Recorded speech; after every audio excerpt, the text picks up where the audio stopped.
Well, good morning, good afternoon, and good evening. Today we continue our webinar series with the topic, Use Next Generation Video Conferencing to Improve Communications. I'm your host, Joe Wachna, and I would like you to welcome our speaker today from Cisco, Mr. Enrico Canadera. Enrico is a senior technical marketing engineer working in the Collaboration Technologies group here at Cisco. With over 30 years of engineering experience, 14 of which at Cisco, Enrico focuses on collaboration room video endpoints and specifically in audiovisual integration. He speaks frequently at Cisco Live and other industry events on the value of improving the user experience while reducing costs. Now, before we begin, just a few housekeeping items to take care of. All audio lines are in listen-only mode. There is one main chat panel. Please use that for any issues and general comments. We'll try to make time for Q&A at the end of the webcast.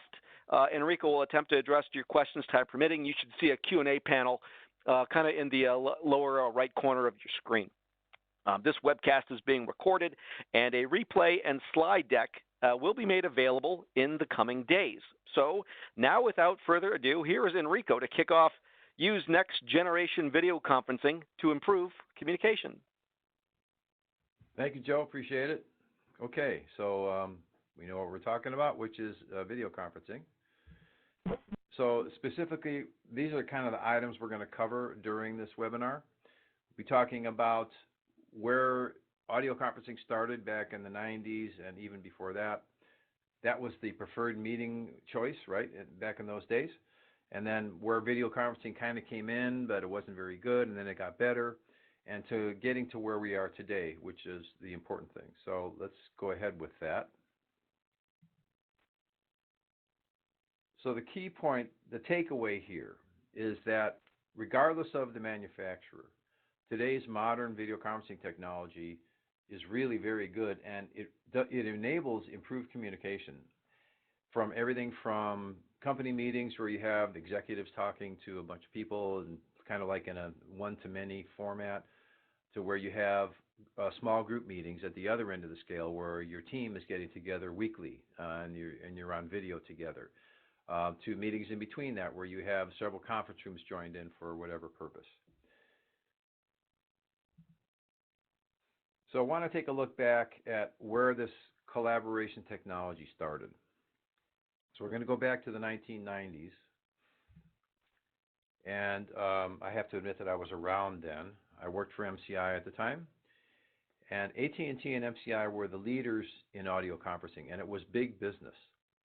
It was actually a very high profit margin kind of business. As a matter of fact, at MCI, their audio conferencing business was second only to AT&T's, which was slightly larger. And at MCI, the audio conferencing revenue represented 1% of their total revenue, but 10% of their profit. Those are incredible numbers. So the audio conferencing business unit had a lot of power within MCI because they generated 10% of the entire profit of the company, even though their revenue was only 1%. So here are some of the premium services that were available back then. When you had 45 people on a conference call, you had to have an operator that would do a roll call, assist people who were having trouble connecting, and then there were all these other options that you could get, Q&A mode, polling, all these kind of very sophisticated things. So that was big business back in that day. Then it became commoditized later on, where it was self-service and it was no longer, let's say, a real revenue opportunity for the telephone companies anymore. It was more of a kind of like commodity. So that happened later in the 2000s. So it was actually a very dependable technology. People would call in from their office telephone or maybe from their home telephone. And the audio quality was what we call toll quality. It was frequency response around 3,500 hertz, which means that when if you call your grandmother, she still has a landline, and you talk to her on your landline, you're going to get that identical voice quality where it's not super good, but it's pretty good. And it was dependable back then. Everybody was using a landline or their phone at work, and so you got the same audio quality with all the participants. And back in those days, if you had to spell your name, you had to go C like Charlie, N like Nancy, because the high frequency syllables or the sibilance was not really transmitted faithfully because the quality of the audio did not include those high frequencies. So that's why they came up with F like Foxtrot, B like Beta, D like Delta, all those kind of terms that we had to use back then, and we still do today for telephone calls. So it was a consistent, dependable experience back then. Now there's something called audio fatigue, and you can Google this, you'll see it online. But what I'm talking about was specific to audio conferencing, where because the audio quality wasn't necessarily that good, you had to sometimes really struggle to understand what the person who was speaking was actually saying. And some of the problems were you had a person who spoke softly, and so people on the telephone were having trouble hearing them, or they spoke too quickly like this. It would talk really fast, and it would be really hard for you to understand what they were saying. I'm sure that it demonstrated that problem pretty well. And maybe they weren't from, you were in America, but the person was from India, and so you had problems understanding them. And then, or you, as a participant, English was not your primary language. So all those factors would combine to make it hard for people to understand what was being said. And it was proven with the research that AT&T and MCI did that this actually made people tired. It was a physical fatigue that would set in. So that was a factor that became important in understanding kind of like the user experience for audio conferencing. So you might think, well, hey, we're 30 years later, it ought to be good. Well, it's actually worse. So when you get into an audio conferencing call today, cell phones are mostly used nowadays, and we all know that cell phones don't exactly have very good audio quality. It's a whole different thing now. The audio codecs that are used by cell phones use extremely low bandwidth. When cell phones first came out, they were analog cell phones, and they were the same quality as telephones. If you were around back then, the first cell phones were the size of bricks, and they were analog, and they would use 64 kilobits of data on the network, and it sounded just like you were on a telephone. It was actually pretty good. But then they switched to digital cell phones, and instead of using 64 kilobits of bandwidth, they used 8 kilobits of bandwidth. So they're taking voice quality and compressing the heck out of it, and also using predictive algorithms, because you can't reliably transmit voice at 8 kilobits per second. So they had to actually do some predictive algorithms to make it sound as if you can tell what the person was saying. But we all know cell phones have really pretty bad audio quality. It's getting better because now we have some cell phones, if you're talking from an iPhone to an iPhone, you can get really good audio quality, etc. But in general, cell phone audio quality is still really bad compared with landlines. So in addition, when people are on, let's say they're using their computer for audio, connecting to a web conference, and they're using the microphone in their laptop or their computer, and maybe there's bandwidth problems at your location. You might be in a hotel room.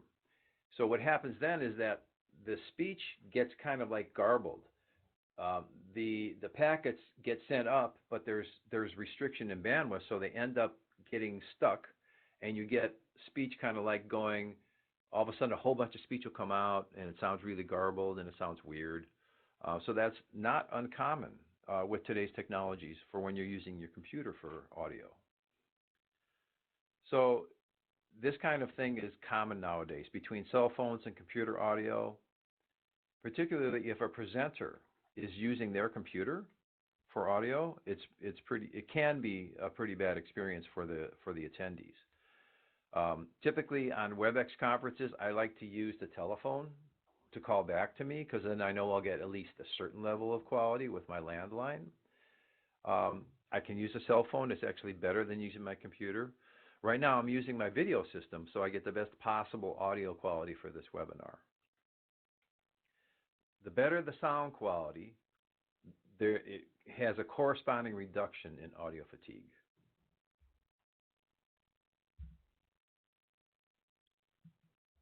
Okay. So video conferencing now has actually improved audio quality. So let's take a look at that. What do I mean when I say that? Back in the 90s, the first audio codec that was used in video conferencing was G.711. When we first had digital voice, when people started using T1s to transmit voice, you could get 24 channels of voice with 2 sets of twisted pair, and that was the T1 technology. And that used the same codec of G.711, which was almost exactly the same as your landline. You have an analog landline at home back then, and the quality, the voice quality was identical to G.711. In other words, a frequency response of about 3.5 kilohertz.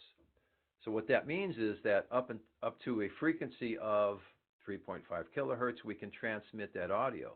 But the higher frequencies, like 10 kilohertz and above, where the S's and the T's and the P's take place, that was not transmitted. So it's the same problem we had. It's toll quality audio. So in video conferencing, it didn't take them long to improve that by a factor of 2.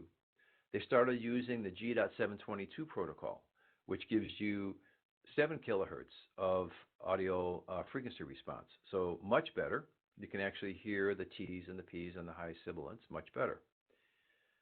And then in around 2000, PictureTel came out with Siren 14. I worked at PictureTel at the time, and I was at a trade show. We had a video system set up, and I was behind the curtain going through some cases trying to get some stuff out. And I heard our CEO, and he was talking, and I went, oh, I didn't know he was here. It sounded like he was in the room right next behind the curtain, but he wasn't. He was on video. So the video conferencing system was broadcasting his voice, and it sounded so natural, it fooled me. I thought he was in the room. So that was a major improvement in audio quality. Polycom came out with that when they acquired PictureTel. And then later on, Tandberg came out with another protocol. So now, between Tandberg and Polycom and Cisco, we have, Tandberg got acquired by Cisco, but you get the idea. We have audio protocols that are CD quality, 20 kilohertz of frequency response, and even up to 22 kilohertz of frequency response. Normal adult humans can hear up to 20 kilohertz. Above that, dogs can hear it, right? And young people can hear some sounds above 20 kilohertz. But for adults, 20 kilohertz is about the maximum that you can hear. So that happens to be the same as CD quality audio. When we have that, it's a totally natural audio experience. And as long as the person is using a good microphone and they're not speaking too softly, now we can hear them very well in a video conference. Audio fatigue pretty much goes away. When a person is English as a second language and I'm listening to them speak, I can hear much better, and I don't have to struggle to understand what they're saying. So it has become a lot better now with video conferencing because we're using CD quality audio by default these days.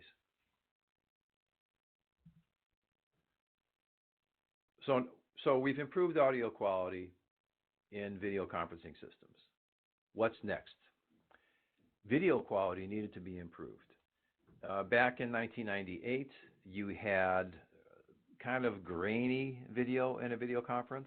It certainly was not HD, and it wasn't even as good as a VCR. VCRs back then were ubiquitous, but the video quality certainly wasn't HD. It wasn't actually very good, and video quality of a video conference was actually worse.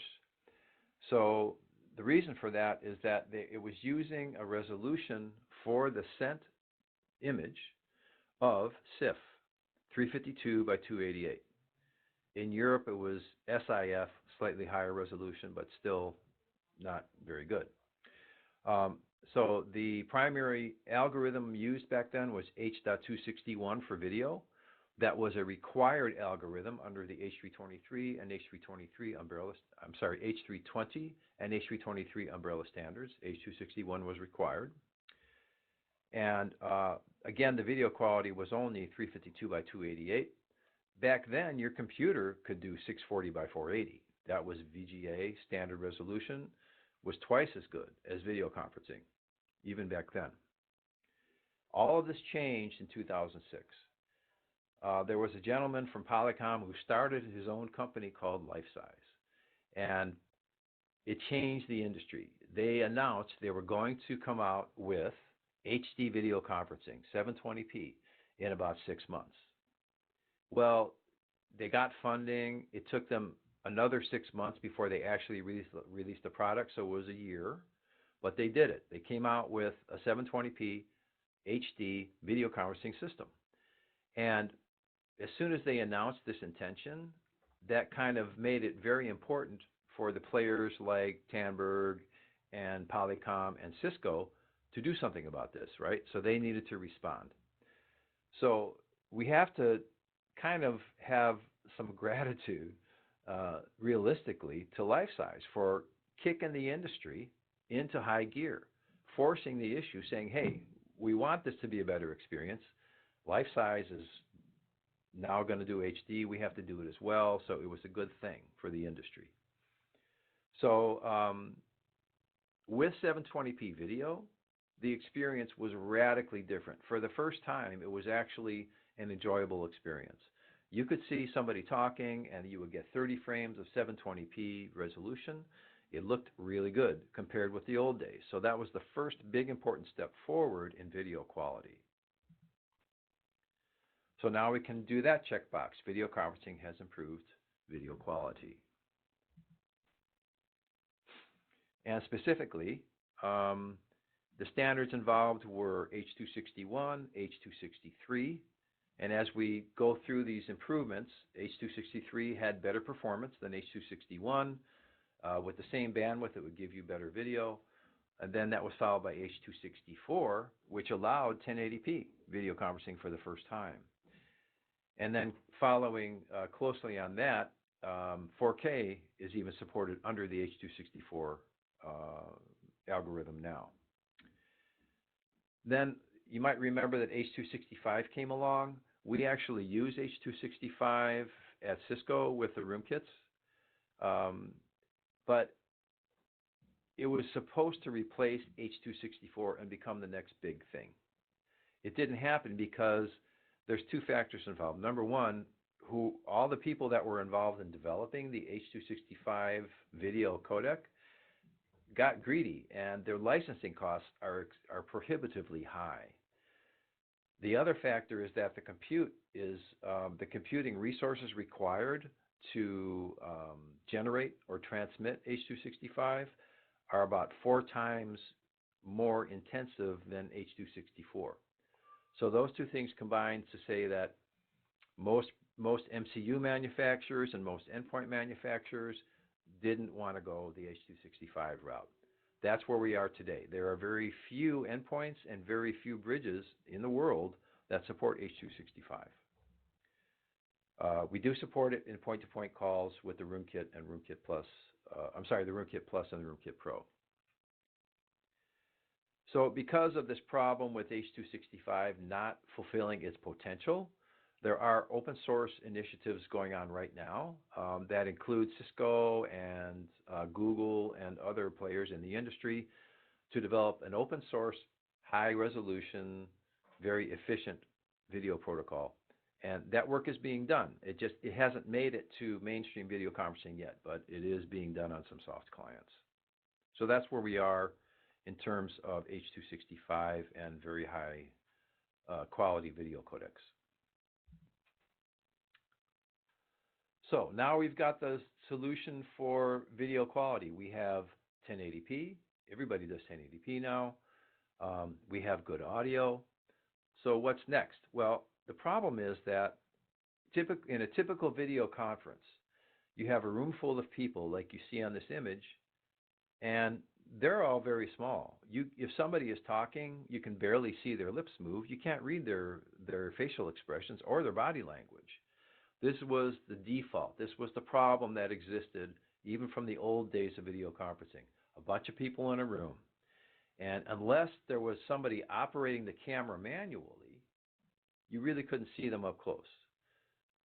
So the value of video conferencing is when you can read the person's facial expressions and you can read their body language, because then it becomes almost as good as having a face-to-face conversation.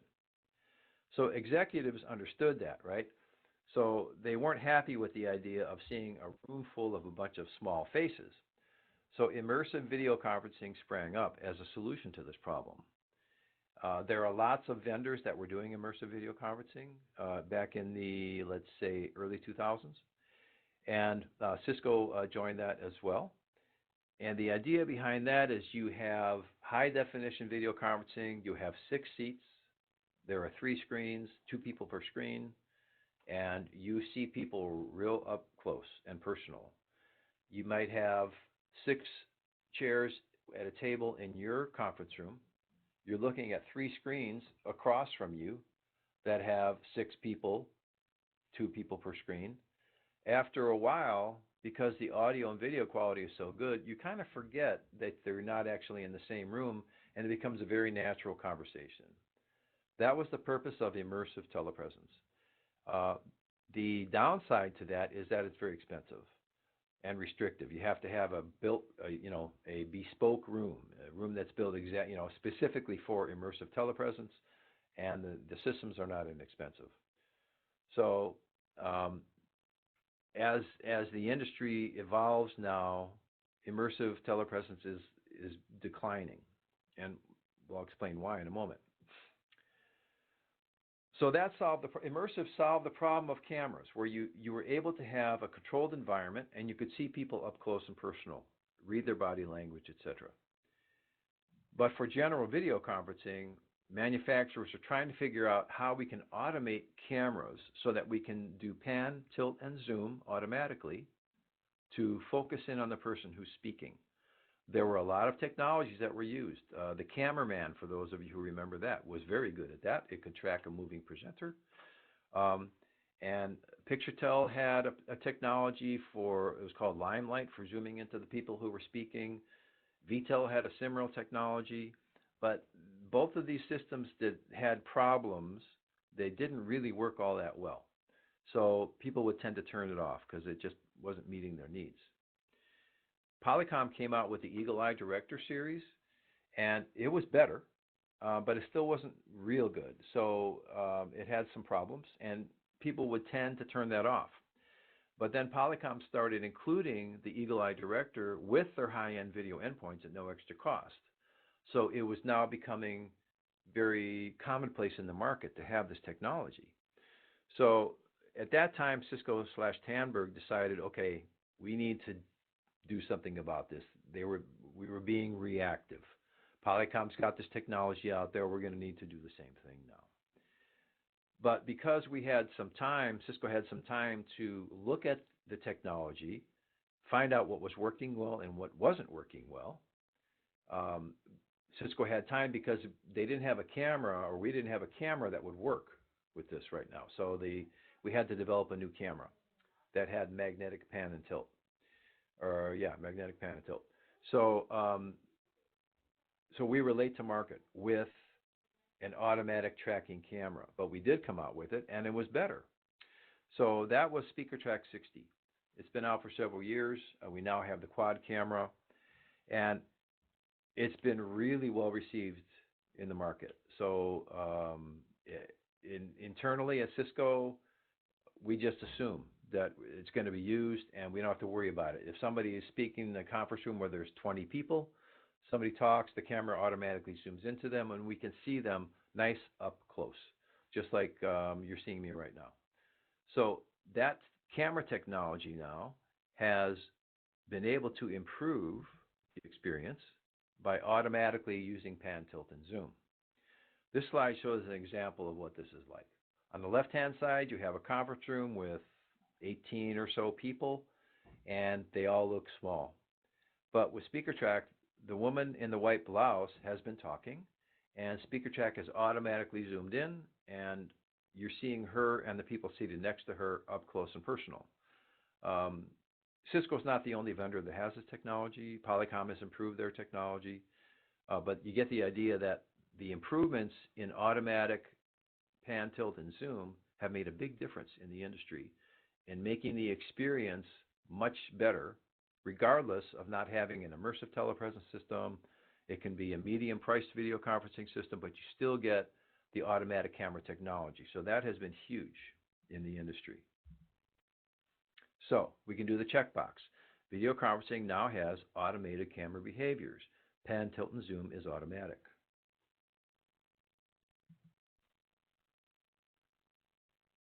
So in addition to being able to have the camera automatically zoom into a participant who's speaking, there's also the issue of what if there's a presenter at the front of the room?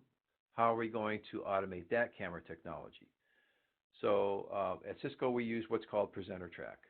We will have a camera that's dedicated in the back of the room as a presenter camera, and it has the ability to automatically track the presenter if we want it to.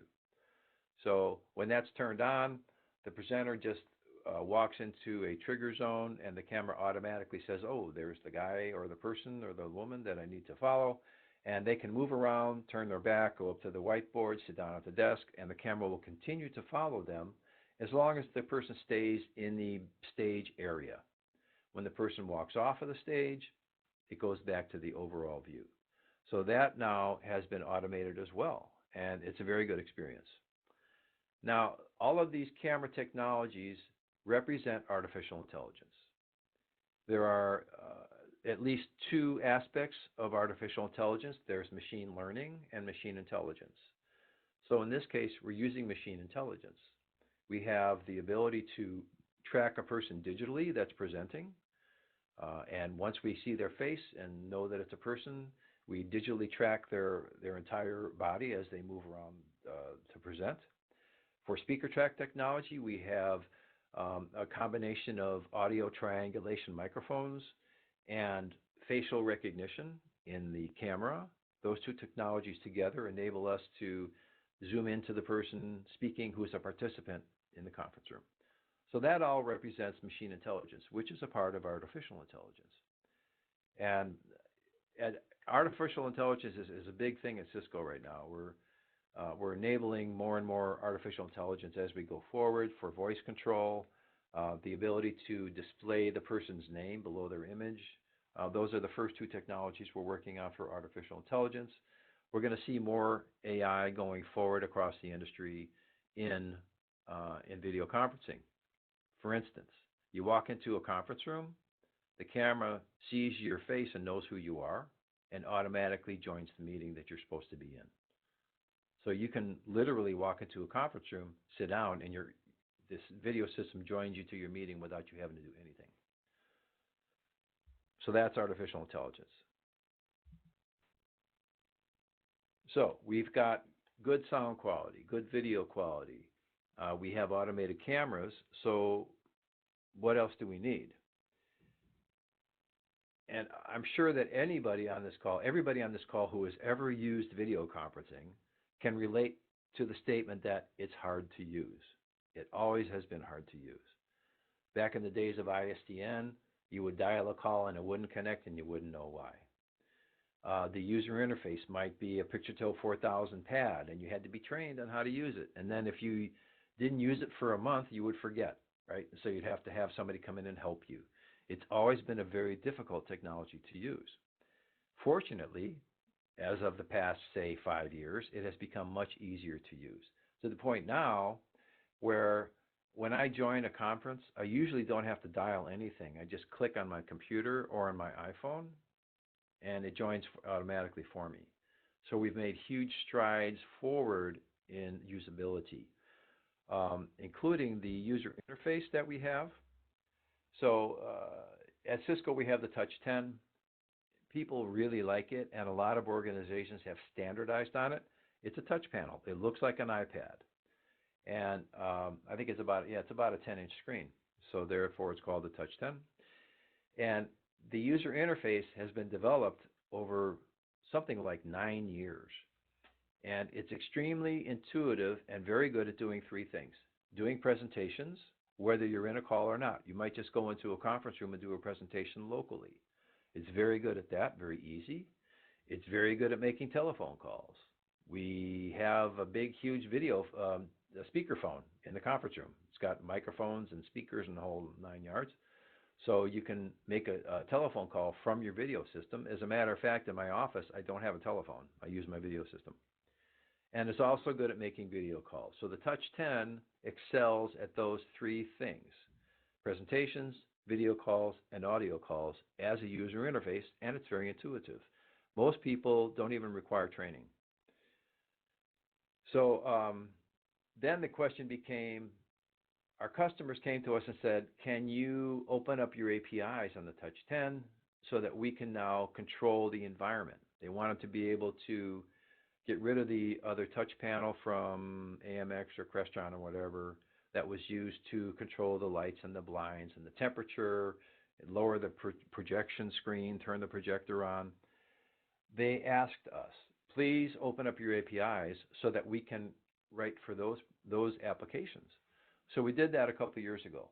And we have the ability now with the Touch 10 to control the environment. You can program anything you want. You can change the temperature in the room. You can turn the lights on and off to different scenes with lighting. You can lower the projector screen, turn the projector on, close the blinds. All those things can now be done.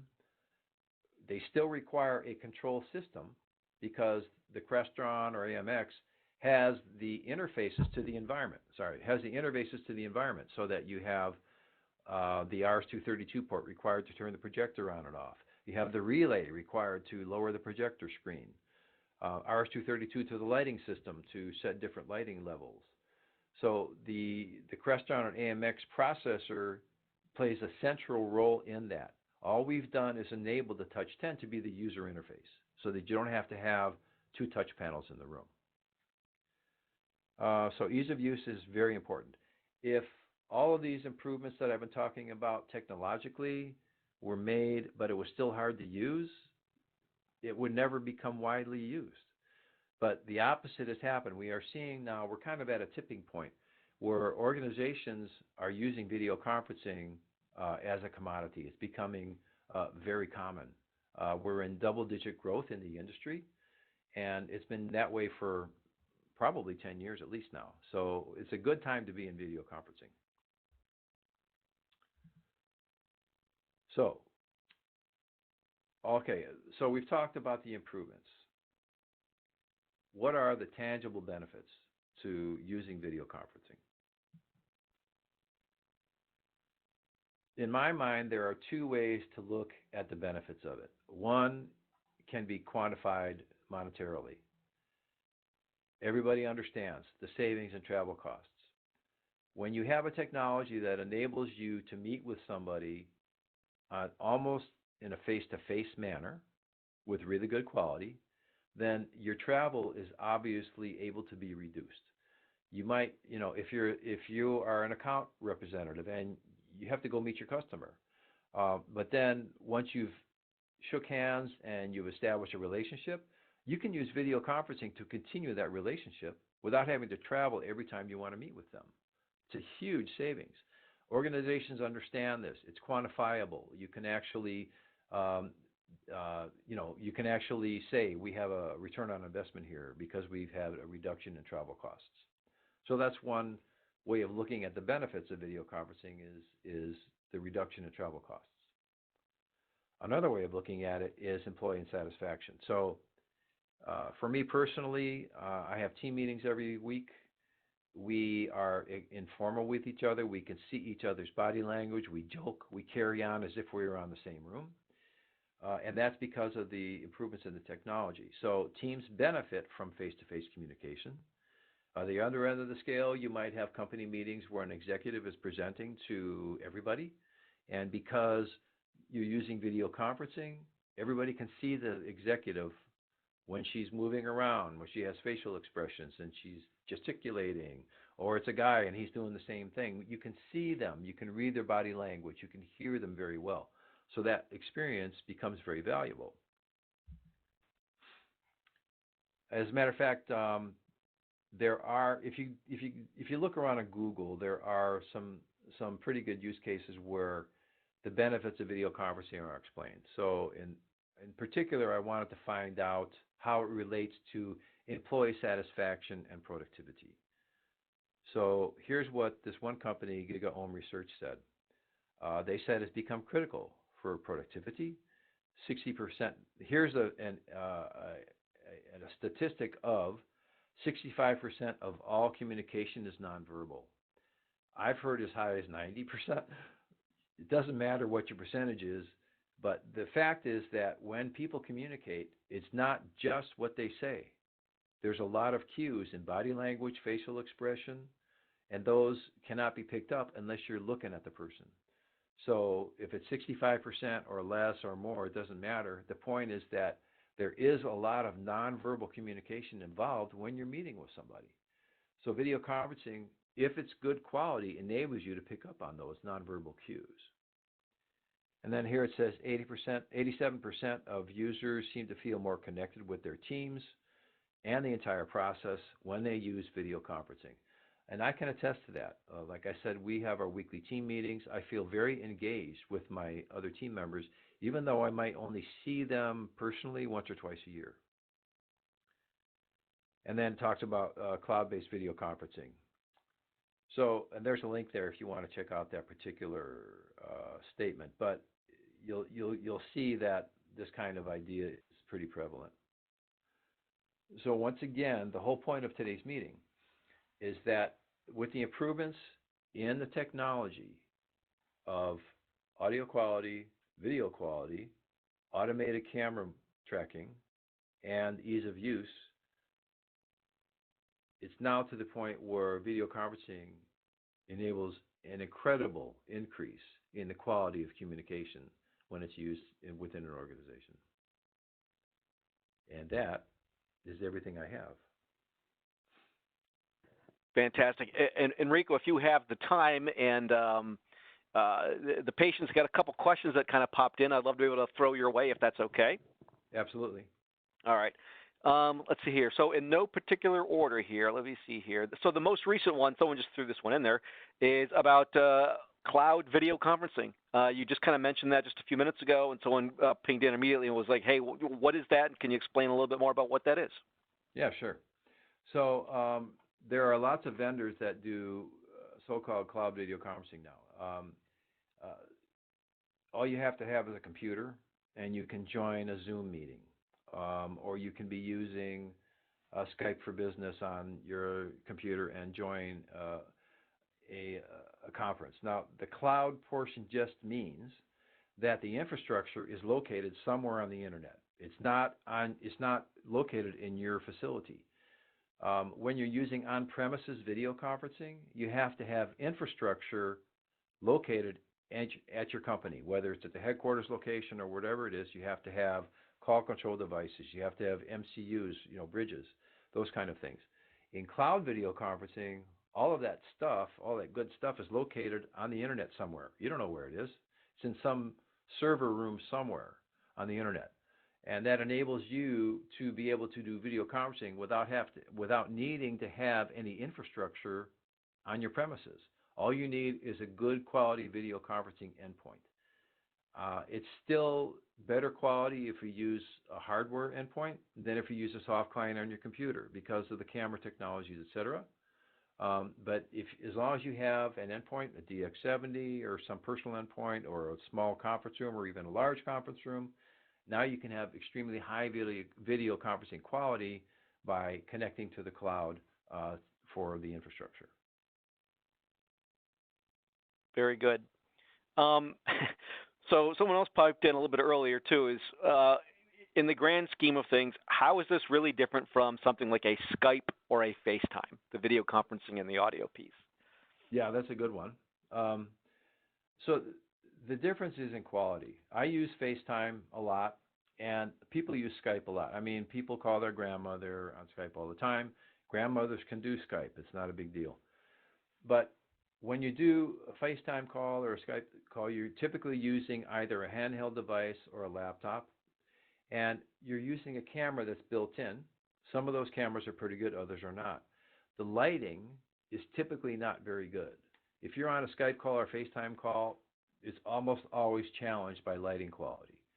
When I'm in my home office right now. I have lighting set up specifically so that I have enough lumens on my face so that you can see me when I'm doing a video conference. And I have a background that's specifically optimized with a blue color for video conferencing. So those kind of considerations make the experience much better, as well as the overall quality of the audio. For something like FaceTime or Skype, it often happens, and I'm sure you all have experienced this, where the call drops or the audio cuts out because there are some kind of bandwidth problems with your network at the moment. So those quality issues separate Skype and FaceTime from kind of like high quality standard hardware endpoints. This is a good one. Mary just asked this one a few minutes ago. Any suggestions on getting people to use video more frequently? We have wide adoption of video conferencing, but when people have the choice to share their video, many do not. Any suggestions or recommendations on encouraging that adoption of turning the camera on? Yeah, that's a good one. I was on my first ever Skype call about 2 weeks ago, and nobody turned on their camera. I think part of that is generational. People in my generation are hesitant to turn the camera on because they're not comfortable with it. People that are millennials are much more comfortable turning on the camera. So part of that is generational. The other part has to do with the executives and kind of the mandate from on high, right? If you have an initiative within your company to use video conferencing, just like any other initiative, it has to be supported by the executives. If you see that support and they want you to use it and they encourage you to use it, then people will use it. Whereas if it's just lip service, they say we're going to use it, but nobody ever does anything. So I think training and adoption is a very big thing when you're trying to implement video conferencing within an organization. Okay. Ken asks this one. He says, hey, my interest in video conferencing is where no two people are co-located. So what's coming up down the road regarding some of the UX improvements of kind of concurrent video connections and limits and how many you can really push through when you're doing a video conference? So if you're talking about the ability to have more than two people in a conference call, that is pretty much already baked in. If you're using Zoom or Cisco's cloud services, you can have as many people join as you want. The licensing costs are all that you have to worry about. If you're using an on-premise system, you have to have a bridge or an MCU that has enough capacity. But with all the cloud offerings, you don't have to worry about that. You just have as many people as you want connect. We've had, I would say that having up to 25 users on a video conference that are actually sitting at video conference endpoints, that works very well. Once you get to 50 and beyond, it becomes a little hard to manage. That's why we use technologies like Webex events, where you can have hundreds of people if you want. It's kind of a one-way deal.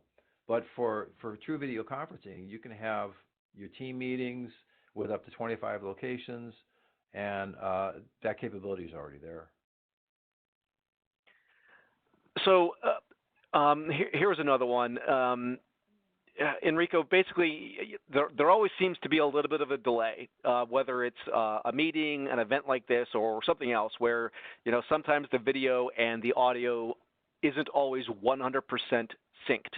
How does that evolve, improve over time, and possibly what causes that to happen when sometimes maybe the audio is that half a second delay over a video, and what can be done and what's coming down the road? Yeah, well, that's a good one. So what you're talking about there is what we call lip sync. When in video conference, you have to delay the audio to match the video. Audio, when you're digitizing audio, it's much quicker process than when you're digitizing video. So by default, we have to delay the audio to match the video, and that's called this whole lip sync process. Normally, it works pretty well. Now, some of the causes when you see a real obvious difference where the mouth movement doesn't match the sound, commonly that's because of packet loss, where you have somebody is on a network connection that is limited, and the video packets are trying to get through, Everybody will prioritize the audio packets regardless of manufacturer because that's the more important part. But then the lip sync can suffer. If the video has packet loss, you might get you might get weird things on the screen, some tiling and that kind of thing, and lip sync might be off. So it's usually due to something like a network problem where you see that occur. So I hear that sometimes, Enrico, from various coworkers or whatever, and sometimes the complaint is it's a bandwidth issue. There's too much stuff going on in my house, or someone's kid is on and they're gaming as you're trying to have a conference call. Does that really take effect and kind of like drain some of the issues as well? Yeah, actually it does. In my home office, I have a pretty good DSL connection. I have 6 megabit upstream, which is a good amount. But if I have, say, 3 video calls going on at the same time, which sometimes I do because I'm testing different things out, I can run into problems where there's not enough bandwidth. And if you're in a household where somebody is doing online gaming, that requires a lot of bandwidth too. So if you have a fiber connection at home or at your business, that problem pretty much goes away.